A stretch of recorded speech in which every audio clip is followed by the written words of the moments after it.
ఈ మన hi friends, ఈరోజు 20వ తారీఖు బుధవారం, నవంబర్ నెల 2024. ఈరోజు మిర్చి మార్కెట్ వచ్చేసి ఎలా ఉంది అంటే, మిర్చి మార్కెట్ గురించి మనం తెలుసుకునే ముందు మీకు చిన్న రిక్వెస్ట్. మీరు ఎక్కడా కూడా ఈ వీడియో స్కిప్ చేయొద్దు, పూర్తిగా చూడండి. మీకు కనుక మా ఛానల్ నచ్చితే సబ్స్క్రైబ్ చేసుకొని ఒక లైక్ కొట్టండి, కుదిరితే ఒక కామెంట్ కూడా చేయండి. ఇంకా విషయంలో కనుక వెళ్తే, ఈరోజు వచ్చేసి 20వ తారీఖు నవంబర్ నెల 2024 బుధవారం. మిర్చి మార్కెట్ మిరపకాయల రేట్లు ఏ విధంగా ఉన్నాయి?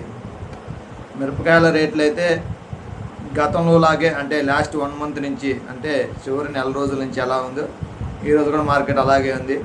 ఇంకా కొద్దిగా 200-300 తక్కువే అని చెప్పుకోవాలా. ఏదైనా ఈ మిర్చి మార్కెట్ కనుక చూస్తుంటే చాలా భయంగా, బాధగా ఉన్నది. ఎందుకంటే ఈ రేట్లు కనుక మిర్చికి, మిరపకాయలకి ఈ రేట్లు కనుకుంటే రైతులకి ఆత్మహత్య శరణ్యం. ఎందుకంటే ఎవరు దీన్ని తప్పుగా అర్థం చేసుకోవద్దు, ఉన్న వాస్తవం చెబుతున్నాను, తప్పుగా ఎవరు అర్థం చేసుకోవద్దు దయచేసి. ఎందుకంటే గింజ నాటిన దగ్గర నుంచి కాయ కోసేంతవరకు కాదు, కాయ చేతికి వచ్చేంతవరకు, మిరపకాయ అమ్మేంతవరకు రైతు ఎన్ని కష్టాలు పడతాడో, ఎన్ని సమస్యలను ఎదుర్కొంటాడో, ఎన్ని ప్రకృతి వైఫల్యాలను చూస్తాడో మనకందరికీ తెలిసిందే. ప్రత్యేకంగా ఇదే మనం చెప్పాలి, మీకు అందరికీ తెలిసిందే రైతు సోదరులారా. అలాంటి పరిస్థితుల్లో కూడా మనం విత్తనం నాటితే రేపు మనకు ఎలా ఉంటుందో, దిగుబడి ఎంత వస్తుందో, వచ్చిన దిగుబడికి రేటు ఎలా ఉంటుందో తెలియకపోయినా రైతు చాలా కష్టపడి తాను వ్యవసాయం చేసి పంట పండించి ఈ భూమి మీద ఉన్న మానవులకి, ఈ భూమి మీద ఉన్న ప్రజలకి ఆహారాన్ని అందిస్తున్నాడు.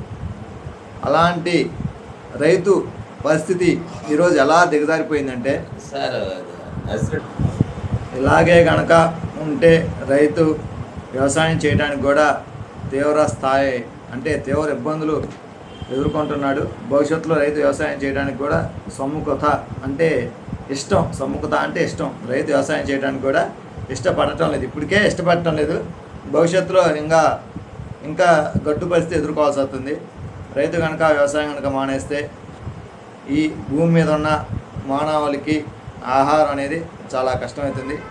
ఏదైనా మనం రైతుని కాపాడుకుంటేనే, అంటే ఈ ప్రభుత్వాలు రైతుని చేయందించి ఆదుకుంటేనే రైతు వ్యవసాయం చేయగలుగుతాడు.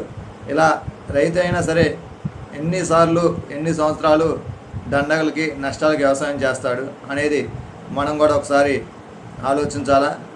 రైతు సోదరులారా, మిర్చి మార్కెట్ అయితే ప్రధానంగా మన ఉద్దేశం ఏంటంటే మిర్చి మార్కెట్ తీవ్రంగా పడిపోయింది. కానీ ఆ రేట్లు చెప్పాలంటే కూడా నాకు చాలా బాధగా ఉంది. ఏదైనా రేట్లు చెప్పాలంటే చాలా బాధగా ఉంది. నిన్న మొన్న రేట్లు, అంతకుముందు రేట్లు ఎలా ఉన్నాయి, ఇప్పుడు అయ్యే రేట్లు కొనసాగుతుంది. రేట్లు చెప్పాలంటే బాధగా ఉంది. కాబట్టి నేను ఈరోజు రేట్లు చెప్పలేకపోతున్నాను. దయచేసి మీరందరూ అర్థం చేసుకోండి. ఏదైనా రైతులకి మంచి జరగాలని ఆ దేవుణ్ణి మరొకసారి కోరుకుందాము. జై కిసాన్.